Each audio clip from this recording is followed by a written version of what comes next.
I just want to give you a realistic idea of exactly what to expect with niche websites because, when you're doing SEO, you might be going in there with false perceptions in that sense. So I want to give you a realistic approach so you know exactly how long you can expect to actually rank a site based on your efforts and obviously many different variables that I'm going to go through inside of this video. So the first thing I want to talk about is the Google Sandbox. So as many of you may have heard of that. And what that is basically when you make a brand new website in Google, it first needs to understand what your site is about. So it needs to build up some kind of trust, and your site needs to build some kind of credibility with the search engine. So what you'll find is that anything you publish won't show up. It just doesn't show up. Now, a way that you can actually improve this is by indexing your pages, force indexing your pages. So the way you do that is by heading over to a website called Google Search Console. And what you can do is actually paste in your URL of the post, and it will allow you to, force index your post. So what that does is it helps it to show up on Google in the search results immediately. Now, when you do that, you might not still see it show up in the top 100, but it will be on the Google platform. And a way you can search for that is by typing site and then semicolon and then pasting your URL into the search box in Google with no gaps, no spaces, and then click enter, and you should see your site pop up. So that tells you that it's on the platform, it's just not within the top 100 results. Okay, now another way that you can actually increase your chances of coming out of the Google Sandbox as fast as possible is by sending some pillow backlinks to your site. So that means sharing it on social media, sending some web 2.0 links. Okay, so the next thing we're going to talk about is backlinks. So backlinks is something that when you send a site, when you create a new site, which is your online asset in that sense, you get links to it, and what that does is it signals to search engines that your content is relevant for obviously third-party sites to be linking to it in the first place. So what will happen there is whenever you obviously get these links, it's almost like a vote. It's like someone voting that your site is good, or they're vouching for it, and that's how it's interpreted by search engines. Now what happens is those votes have different levels of authority. So for example, if you get a backlink from a big site like stack.com, then that's going to be a big, huge amount of push to your site. It's going to pass through a lot of authority and obviously indicate or signal to search engines that your site is really authoritative, it's really relevant. Now, if you get, a few backlinks from lower authority sites, they can still be very helpful, but obviously it won't be as impactful as it would be if it was from a bigger site. Okay, so to put things into perspective, it's like Logan Paul sharing your stuff or me sharing your stuff, so although I'm not quite on that level, I won't be able to, give you that kind of boost or exposure that you'd be able to get as the same as with someone like Logan Paul. All right, now the way you can expect, the amount of time you can actually expect for backlinks is about 10 weeks. So this is like a false perception that a lot of people have. They send a backlink and then they search in the following week and they're like, where's the difference? I haven't seen anything. I've sent backlinks and whatever. Well, what happens is it actually takes a few days for the backlink to be indexed, but then for it to actually move your rankings on your website, that can take up to 10 weeks in total. So, and we're talking about like, that's two and a half months. So unless you've waited around a 2.5 month period, two to 2.5 months, then you really can't be expecting anything faster than that. Now, from a more authoritative site, obviously those backlinks will index faster because they've got a bigger crawl budget, which means the search engines are more active on those sites. And obviously the backlink will probably be recognized a lot quicker, which will impact your site a lot faster. So there's many different variables that can actually make a difference to your SEO depending on the authority of the sites that you're getting the links from. Okay, now the next one we're going to go through is ranking a new page. Now this takes around 3 to 6 months depending on the competition within your niche and your page authority and domain authority. Okay, I've got some notes here. In some cases, your page rank will matter out of hours. Okay, so what it is basically With some sites, once you've built up some authority, you've got some backlinks behind you, and you're quite trusted to search engines, you could potentially put a new page up and rank it within minutes, like within an hour, 2 hours, a day, 2 days. That can happen. But at the beginning, when you're first obviously posting new content, it can take around 3 to 6 months for you to actually, rank for that content. So we're not talking about showing up in the SERPs. We're talking about ranking it. So you're showing up on the first page. Now, you usually, for most keywords, you're going to expect to do that in, 3 to 6 months. If you don't do no backlinks or nothing else, you just put up the content and just set it and forget it. Yeah, 3 to 6 months is like the average. Now, some keywords are going to be so difficult that you can't just do that. So you might actually, put the content up, and in 3 to 6 months you see nothing. Like, it still doesn't show up on the top page. It might get to page 3 or page 4, and then you need to give it that push in order to get it up. And the way you give it that push is by sharing it on social media, is by doing blog comments, doing forum comments, going to websites like Cura question sites, and also, Web 2.0s and other ways of actually increasing that ranking. Okay, so 3 to 6 months is the average, and that all depends on your domain authority, your page authority, and of course your keyword selection. So if you go for a very difficult keyword, then you're going to have a hard time ranking it. It's going to take a lot of backlinks, a lot of money, and a lot of time and a lot of effort. Whereas if you go for something quite a lot easier competition, very low competition, then it's going to be a lot easier to rank. And obviously, you might not get as much search volume as you wanted or as much money as you wanted. But again, obviously, you need to weigh up those options, because sometimes it might be worth going for something a bit more easier if you're attaching that to a higher priced item. Because obviously, if you're only doing 200 searches and you're selling $100 product, then that might be pretty good for you.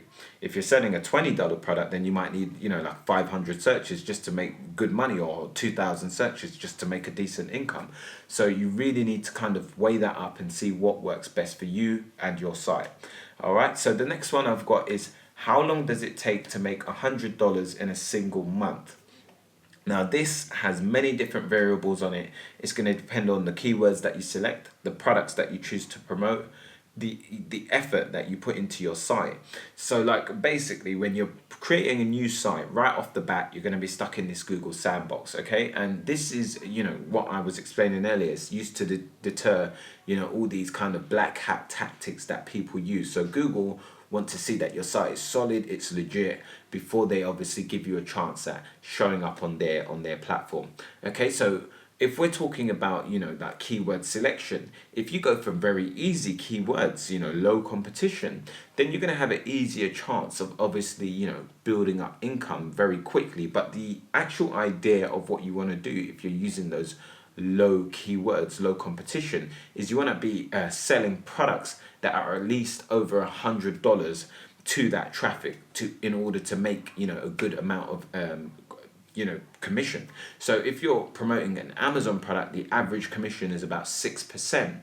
So say, for example, you're selling $100 product, well, you're looking at obviously $6. If you're selling a $200 product, then you're looking to make $12. But the idea is, you really want to make sure that when you're actually picking these products, that they're going to be things that are going to sell like quite effectively or efficiently. Because you can end up going for products that are too high priced, and that will hurt your conversions, because not everyone's got 300 to just buy straight away. So they might take a look but not buy it there and then. So you're going to have to find what works for you, which requires you to actually test and see what products best suit your pages and your traffic. Okay, now the next one's going to be, the keyword selection. You could go for, an easy keyword that has high volume search or low volume search. Now, it's going to be very difficult to find high volume search keywords that have low competition. So the higher the search volume, usually, obviously, corresponding with that will be the higher the difficulty to rank it, because other sites are going to be targeting it.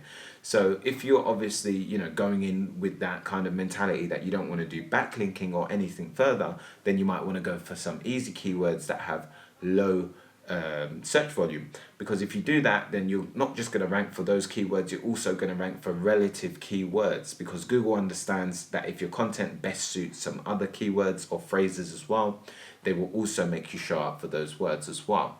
And just to put things into perspective, this is why I've only written about 100 articles on my site, but so far it ranks for over 1,000 different keywords, and that's because it's all these relative terms that are also making sense to my article. So Google wants to show me up for all of those.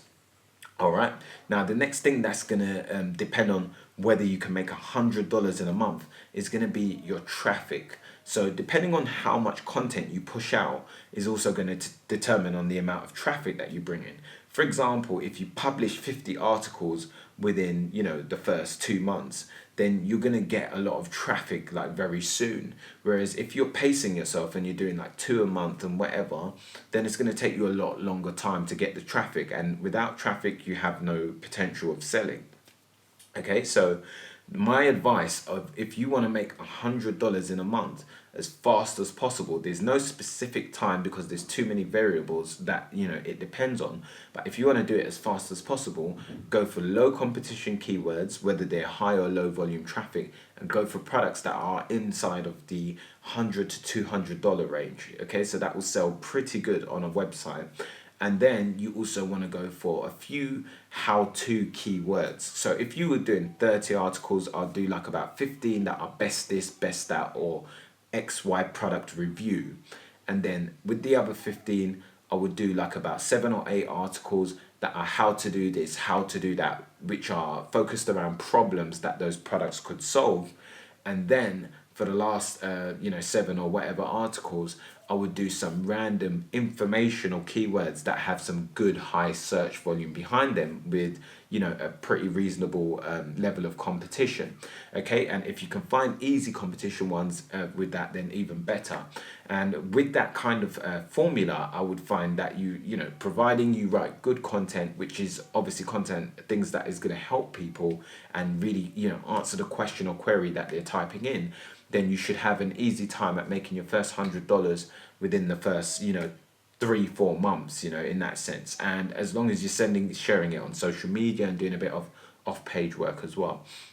All right, now how can you speed things up is my last tab. So as I was explaining, is get your content out as fast as possible. I believe that is like the number one way to get out of Google Sandbox as fast as possible, is to share your content as fast as possible. So I've heard a few people who talk about waiting to launch the content and all of that. Like, those tactics are bogus. Don't wait to launch your content. Get it out, because the earlier you get it out, the earlier that search engines can start to trust your site and start building up that compound effect that you're looking for in order to start growing your site. Okay, now share your site and your content on social media. That's another thing. First of all, you want to build some social accounts that actually you actively run yourself for your website. Now, if I could recommend any for someone starting out, I would definitely say create a Facebook page, not for the reason of getting traffic or anything like that, just because it's very highly recognized by search engines. I would create a Pinterest account for traffic. Pinterest is brilliant for traffic for bloggers and niche websites, depending on your niche, obviously. And then the next one is a YouTube account. I would definitely create a YouTube account because those backlinks are recognized. And I'd create a Cura account. So you want to do Cura because those backlinks again are recognized by Google. So if you obviously get those links back to your site and you keep sharing different posts and linking back to your content, it's going to increase your rankings. Okay, and that definitely works with Cura. Cura can increase your rankings. Okay, now the next thing you want to do is send some links to your site. So you want to send blog comments, forum comments, as I said, Cura question comments. You want to do some you want to send some Web 2.0s. So that's another way, because Web 2.0s are mini blogs that are built on websites like Blogger, WordPress.com, and they will link back to your site and increase your rankings, which again, we could wait up to 10 weeks to see. Okay, now when you're doing Web 2.0s, they take about 2 weeks to index on Google. So even when you create them, it'll take about 2 weeks before those Web 2.0s are even recognized on search engines. Okay, now once you're out of the Google Sandbox, which is this period where you're kind of stifled and you post and you don't really see any results, you'll know when you're out when you get to the point of posting and you just see you pop up straight away on like page 3, like within like 2 hours. Like when I do a new post on my main site, I post and it shows up on Google within like 2 hours. It's literally just up there like at position 50 or position 30. Well, when that's happening, you can start hitting your site with some stronger links, because that means it's in authority mode. And what that means is basically you can start doing guest posting, authority links, where you, if you want to go down that road, you can buy some backlinks. And also obviously you can do some strong Web 2.0s. So the way you can increase your rankings with Web 2.0s is by actually building some social media accounts to them, or paying someone on Fiverr to go and share blog comments to that specific Web 2.0, building social signals to them. Or if you want to go down that grey hat route, you can build some junk PBNs to actually increase the authority of that blog. And what that blog does is act as a buffer, so when all that kind of links come to it, it then increases the ranking of it, and then that goes off to your site. But you also want to do a few outbound links to other sites, so it looks very natural. You don't want to just power everything straight to your site, because that leaves a footprint, and obviously Google will penalize you for that. So that's it. I hope you enjoyed the video. I hope you enjoyed this new setting. I just was researching how to do cinematic footage on YouTube, so I've changed up the camera settings. We'll see how this comes out. If you are new to the channel, make sure to subscribe. And if you want to know more about SEO, then the best SEO course, or the best affiliate marketing course I can recommend, is Franklin Hatchett's Savage Affiliates. I've actually done a review on the course on this channel, but you can check out the course just below inside of the description box. It is the best course that I believe is on the market for learning all of this SEO and affiliate marketing, or funnels and all of that kind of stuff. Alright, so see you in the next video. If you are new, don't forget to subscribe. Peace.